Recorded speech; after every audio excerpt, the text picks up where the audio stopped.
Magandang araw mga kagabay, ngayon po ay August 22, 2024, araw po ng Huwebes. Napakaganda po ng ating ebanghelyo sa araw na ito muli sapagkat ang Diyos ay patuloy na nag-aanyaya sa atin. Patuloy tayong iniimbitahan ng Diyos na makadaupang palad niya sa pamamagitan ng isang handaan.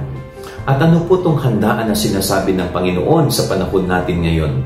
Walang iba kundi ang banal na Eucharistia. Ang banal na misa kung saan nandoon iniaalay palagi ng Diyos ang kanyang sarili.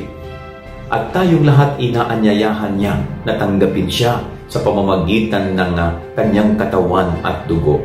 Kanya nga po, napakagandang paalalahanan din natin ang ating sarili. May oras pa ba tayo para dumalo ng banal na misa? May pagpapahalaga ba tayo sa banal na Eucharistia? Sapagkat sa tuwing may misa, ini-invite tayo palagi ng Diyos. Hindi ang pari, hindi ang kung sinong tao ang nag-i-invite sa atin para magsimba, kundi ang Diyos. Nag-aanyaya sa atin. Ginagamit lang niya ang pari at ang mga tao na nakapaligid sa atin.